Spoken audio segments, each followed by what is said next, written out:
حجت الاسلام علی جناب مولانا الحاظ بیگم عباس باقری صاحب کی بلا سے گزارش ہے کہ وہ تشریف لائیں اور اپنے تاثرات کو پیش فرمائیں۔ ایک بار نعرہ صلوات۔ اعوذ باللہ من الشیطان اعوذ باللہ من الشیطان اللعین الرجیم بسم اللہ الرحمن الرحیم الحمد للہ رب العالمین قال اللہ تبارک و تعالی فی کتاب الحکیم وقرآن المجید بسم اللہ الرحمن الرحیم ان الذین یؤذون اللہ ورسولہ لعنہم اللہ فی الدنیا والآخرہ وعد لہم عذابا مہینا۔ صلوات بر محمد وآل محمد۔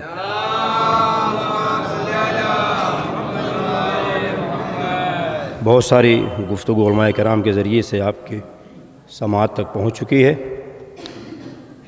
برادرم مولانا صابری صاحب نے ایک حقیقت اور درد دل جو مجھے بھی کہنا تھا لیکن اب اسے تکرار نہیں کروں گا۔ مولا کائنات علیہ السلام خطبہ نہج البلاغہ میں ایک جگہ ارشاد فرماتے ہیں کہ ہمارے جو گروہ کے لوگ ہیں، جو ہمارے چاہنے والے ہیں، جو ہمارے سپاہی ہیں، جب جنگ کا موقع نہیں ہوتا ہے تو وہ ہمیں ورغلاتے ہیں اور آمادہ کرتے ہیں کہ مولا آپ آگے کیوں نہیں بڑھتے ہیں، اور جب مولا انہیں آواز دیتے ہیں تو وہ لبیک نہیں کہتے ہیں۔ یہی ہمارے یہاں کا بھی یہ معاملہ ہے کہ کچھ ہمارے یہاں بہادر ہیں، وہ صرف واٹس ایپ اور موبائل کے بہادر ہیں کہ جو بہت جلدی دوسروں پہ حملہ کرتے ہیں، اور آج مجھے وہ چہرہ یہاں پہ کچھ لوگ ہیں وہ نظر نہیں آتا۔ یہ حقیقت ہے، کبھی علماء کے خلاف، کبھی شورا کے خلاف، کبھی مومنین کے خلاف، کبھی وطن کے، لیکن جب جہاں پہ مسئلہ یہ ہوتا ہے کہ انہیں سامنے آنا چاہیے تو وہاں پہ پیش نظر نہیں آتے، اگرچہ بہت سارے معاملات میں جب ان کا ذاتی مفاد وابستہ ہوتا ہے تو وہ سامنے نظر آتے ہیں۔ قبلہ صابری صاحب نے سب باتیں کہہ دی ہے۔ آپ دیکھیں اس آیت کریمہ کے ذیل میں سورہ احزاب کی آیت نمبر 57، کیونکہ ہمارا جو عقیدہ ہے اور اعتقاد ہے اصول دین اور فروعات پر، اصول دین میں عقیدہ ہے انسان کو اپنے عقل کی بنیاد پہ اللہ کی وحدت، اس کی وحدانیت، اس کی عدالت، اس کے نبی کا اقرار، امامت، معاد، قیامت، یہ سب عقائدی مراحل ہیں جو انسان اس بنیاد پر اپنی زندگی گزارتا ہے۔ لیکن جو فروعات ہیں، فروعات میں صرف زبان سے کہنے سے کہ نماز نماز نماز، وہ انسان کی نماز مکمل نہیں ہوگی۔ فروعات عملی ہے، میدان میں آنے کا نام ہے۔ اعضاء و جوارح کے ذریعے سے انسان اس فعل کو انجام دے گا تو پھر وہ فروعات انجام پائیں گے۔ ایسی نماز ہے، روزہ ہے، حج ہے، زکوٰۃ ہے، خمس ہے، جہاد ہے، امر معروف نہی عن منکر، تولا اور تبرہ۔ میں نے پرسوں کی مسجد میں تفصیلاً کہا تھا کہ تبرہ اور تولا اور تبرہ بہت مشکل، نماز بہت آسان ہے، کوئی خرچ نہیں پیسے کا، مختصر وقت ہے۔ نماز کے بعد روزہ بہت مشکل ہے، 14 گھنٹہ 13 گھنٹہ، بھوک پیاس، حج 4 لاکھ 5 لاکھ، 1 مہینے کا سفر۔ آپ آگے بڑھتے جائیں گے تو فروعات میں سب سے آسان نماز، جتنا آپ اوپر بڑھتے جائیں گے مشکلات میں اضافہ ہوتا جائے گا۔ تولا بہت مشکل ہے، تولا بہت مشکل ہے۔ زبان سے دعوی محبت کرنا اور ہے، اس دعوی محبت کو عملی شکل میں ہے اسے ظاہر کرنا اور ہے۔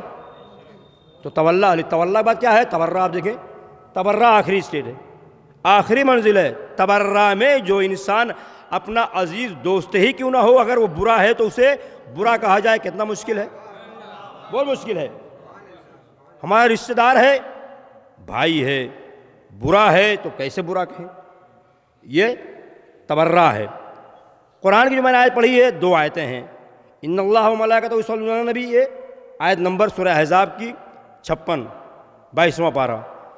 تولا پہلے ہے، تبرہ بعد میں ہے۔ قرآن کی دلیل سورہ احزاب، ان اللہ و ملائکہ پورا، یہ جو آپ ورد کرتے رہتے ہیں برابر دور میں اور اذانوں میں اور دعاؤں میں، یہ تولا اللہ اس کا ملائکہ جو پیغمبر پہ درود و سلام بھیجتے ہیں، اور وہ لوگ جو صاحبان ایمان ہیں وہ لوگ بھی پیغمبر پہ درود و سلام بھیجیں۔ یہ تولا تبرہ، اس کے بعد کیا، ان الذین یؤذون اللہ ورسولہ لعنہم اللہ فی الدنیا والآخرہ، وہ لوگ جو اللہ اور رسول کو اذیت پہنچاتے ہیں، لعنہم اللہ فی الدنیا والآخرہ، ان پر دنیا میں بھی لعنت ہے، آخرت میں بھی لعنت ہے۔ لہذا اس آیت کے مصداق جو ہماری نگاہوں کے سامنے اس وقت ہے وہ یہی ہے کہ وسیم، رشدی، مرتد، کافر، منافق جو بھی کہہ لیا جائے وہ کم ہے، اس آیت کا مصداق کامل ہے۔ اس نے اللہ کو اذیت پہنچائی، اس کے رسول کو اذیت پہنچائی، لہذا خدا کہتا ہے لعنہم اللہ فی الدنیا والآخرہ، ایسے لوگوں پہ دنیا میں بھی لعنت ہے اور آخرت میں۔ تو آخرت میں ہم کہاں ہوں گے نہیں معلوم، یہ ابھی فی الحال دنیا میں تو ہیں، لہٰذا اپنے ایمان کا ہمیں ثبوت دینا ہے، اس لیے کہ تولا اور تبرہ ہر انسان پہ واجب ہے، صرف علماء پہ واجب نہیں ہے، شورا پہ واجب نہیں ہے، خاص لوگوں پہ واجب نہیں ہے، ہر فرد پر تولا بھی واجب ہے، تبرہ کیوں؟ اس لیے کہ ہم نے زیارت عاشوراء میں کہہ دیا ہے السلام علیکم یا ابا عبداللہ انی سلم لمن سالمکم وحرب لمن حاربکم الی یوم القیامہ۔ محبت تولا و تبرہ کا جو معیار ہے وہ ذاتی نہیں ہے، وہ اللہ کی نسبت، حبا للہ بغضا للہ، اللہ کی خاطر کسی سے نفرت کرنا اور اللہ کی خاطر کسی سے دوستی اور محبت کرنا، یہی تولا ہے اور یہی تبرہ ہے۔ لہٰذا اسی بنیاد پہ ہم یہاں پہ جمع ہوئے ہیں۔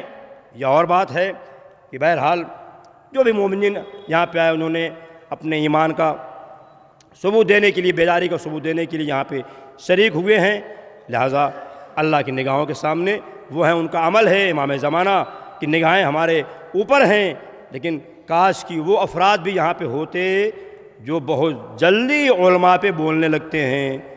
ابھی علماء میٹنگ کر رہے ہیں، مشورہ کر رہے ہیں، اس لیے کہ آپ کو معلوم ہے یو پی میں آپ اگر پرمیشن لینا چاہیں ایسے حالات میں وسیم کے خلاف کہ آپ روڈ پہ نکل آئیں تو آپ کو جائز طریقے سے پرمیشن ملنے والا نہیں ہے، یہ مسجد میں کہہ رہا ہوں۔ آپ پرمیشن لینے جائیں اور جلوس نکالنا چاہیں بڑے پیمانے پر تو آپ کو یو پی میں کیوں وہ حکومت ہے اس کی پشت پناہی کر رہی ہے جو آج بول رہا ہے، اور یہ اس لیے بول رہا ہے کیوں؟ شاید اس کو یہ یقین ہے کہ حکومت میرے ساتھ ہے، لیکن اس کو نہیں معلوم کہ جو زمانے کا خدا تھا جو کہتا تھا انا ربکم الاعلی، میں تمہارا سب سے بڑا رب ہوں، جب وہ اللہ کے عذاب سے نہ بچ سکا تو تمہاری بساط اور حیثیت کیا ہے؟ تو لہٰذا ہمیں غور کرنا ہے اور ہمیں اس کی طرف نظر کرنا ہے کہ وہ لوگ بہرحال اس اعتبار سے اب یہی ہمارا فریضہ ہے کہ ہم جہاں تک اپنی مجالس میں، اپنی محافل میں، دوستوں کے درمیان، عورتوں کے درمیان، عورتیں بد دعا کریں نماز کے بعد، ہماری بچیاں بد دعا کریں نماز کے بعد، مومنین، صالح افراد، نیک افراد جہاں جہاں ہیں وہ اپنی دعاؤں میں، نمازوں میں، ہر جگہ وہ وسیم رشدی، اور کیونکہ مولانا کرار صاحب تراوی صاحب نے کہا تھا کہ اوقاف کا مال کھانے یہ نتیجہ ہے، اوقاف کہیں کا بھی ہو، جو بھی اوقاف کے مال کو کھائے گا اور اس کی پشت پناہی کرے گا، اس کی تائید کرے گا، وہ بھی اسی کے ساتھ شمار ہوگا۔ قرآن کی آیت اور روایات کی بنیاد پہ کسی مسجد کا متولی ہو، کسی امام بار کا متولی ہو، کسی درگاہ کا متولی ہو، اگر اس نے خیانت کی ہے مال امام کے ساتھ، کیونکہ یہ حق الناس نہیں ہے، یہ حق اللہ ہے، اوقاف اللہ کی امانتیں ہیں، شاعر اللہ ہے، اس کی حفاظت ہر مسلمان پہ، ہر انسان پہ، مسلمان پہ اور مومن و شیعہ پہ واجب ہے کہ وہ مساجد کی حفاظت کرے، امام بارگاہ کی حفاظت کرے۔ لہذا یہ ہمارا شرعی فریضہ ہے کہ جہاں پر بھی، چاہے وہ مسجد ہو، امام بارگاہ ہو، درگاہ ہو، اوقاف ہو، ہمیں اس کی حفاظت کرنا ہے، اور جو اس کا مال کھاتے ہیں ہمیں اس کی مخالفت بھی کرنا ہے، تاکہ تولا بھی ثابت ہو سکے، تبرہ بھی ثابت ہو سکے۔ السلام علیکم ورحمۃ اللہ وبرکاتہ۔